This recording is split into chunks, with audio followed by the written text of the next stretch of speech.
So Monty, if you don't mind, I'll just be talking about beholders for 15 minutes. Okay, that's cool. Yeah. So beholders are, as DTG has pointed out, extremely... they're extremely paranoid, fearful, racist, every kind of phobic you can imagine. A beholder is that. Now, technically there could be beholders that are good people, but generally their psychoses are so extreme that you can't really reason with them. And the reason that's a thing is because... Xenophobic things. Yeah, there are very big xenophobic creatures all around. And the reason that they have so many psychoses is because their brain is just what I would call indelibly smart.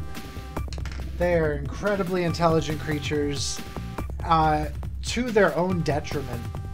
And packed in with that amazingly intelligent brain are a neurological network of brain parts that allow them to control a whole bunch of eye stalks that all have different magical rays.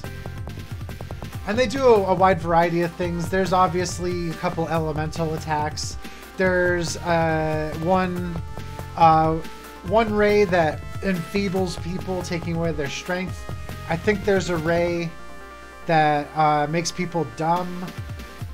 And some beholders could have their own rays that they cultivated themselves. And it's really, the possibilities are endless. But the reason beholders are like this is because they're created by other beholders. And when a beholder is born, it is... one of them have a Rey Mysterio? Rey Mysterio? You need to stop.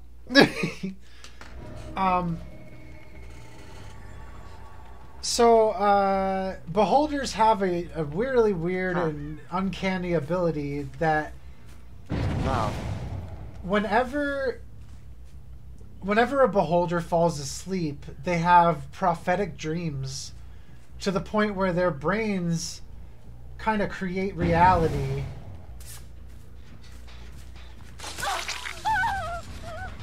So if a beholder has a dream, then whatever they dream about comes true. And usually they just dream about stupid shit, like...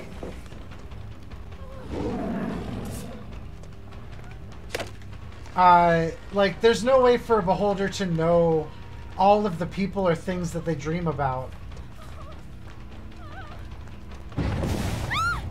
Perfect.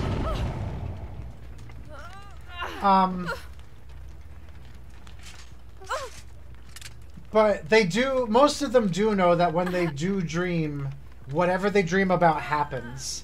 And because of this, beholders will often dream about their death. Good grab. Thank you. They'll dream about the death of other beholders, and like if they're a beholder that they're related to, then they might mistakenly believe that they're witnessing their own death. Pop this. He really did that.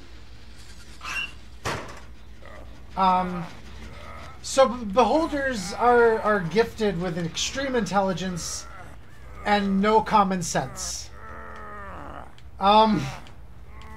So they truly believe and fear the things that they dream about, but there's a catch to it. Mood. Is that not only do beholders often dream about their own demise, I forgot to put a hat on him, but those are the good dreams. Those are the regular dreams where they're dreaming about their own deaths and their own things. When a beholder has a nightmare, it's about the thing that they truly fear, and a beholder only really fears a bigger beholder. And so when a beholder has a nightmare, another beholder is born. And they become more hateful and paranoid than the previous ones. It's a horrible cycle of existence. Anyway, you stumble into a beholder's lair, and the first thing they do is unleash the holy fury of their eye stalks.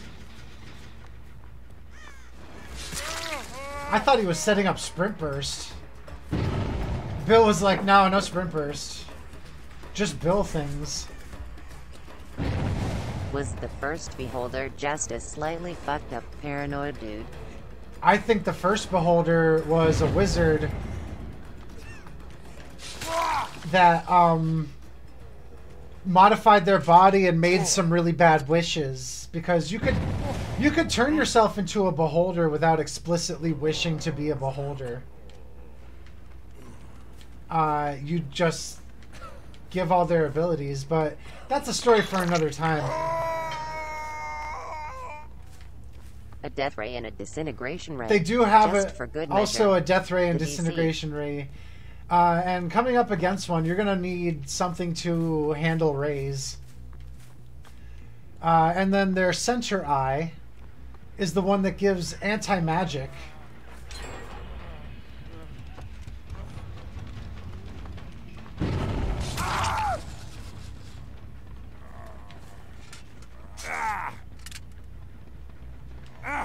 And that's what makes them really difficult, because, like, parties can always mitigate damage, and parties can undo status effects, and they can recover from a lot.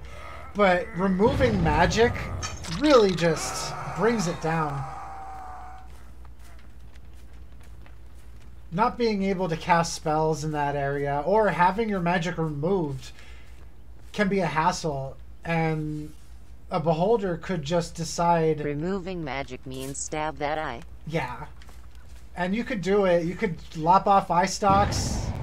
You could stab all sorts of things.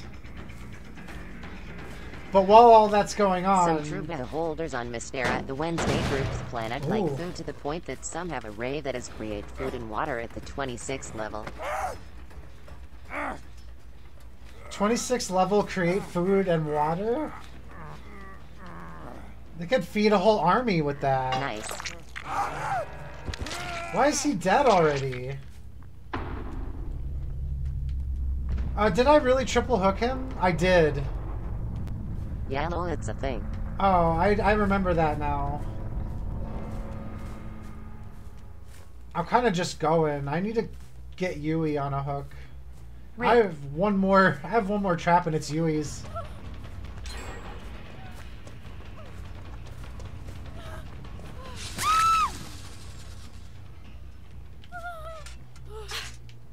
This build is too good. I don't know. Like, somebody fucking quit on us, and I don't know how I feel about that.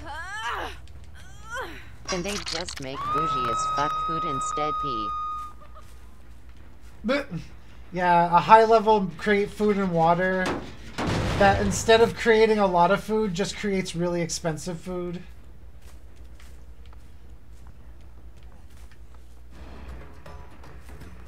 I have no terror radius right now.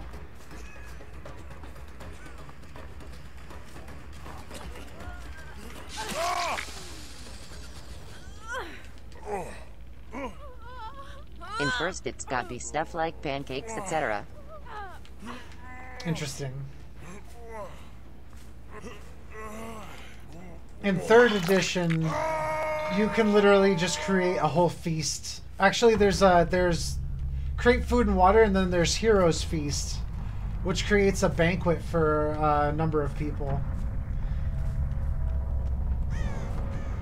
Simple foods. Oh, everybody's dead.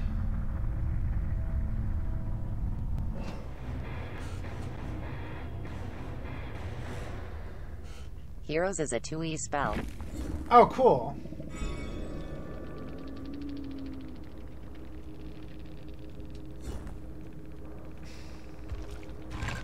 I think I brought it a little too hard. I don't know why Kate quit, by the way. Kate was the one that was supposed to get the last Islam, helmet. Mark a simple food. I can't even with this build. I don't get it. Alright, long pork is not a simple food. I don't think the build did anything that game. I think people panicked. I didn't even do anything. On Rio. On Rio. Hell yeah.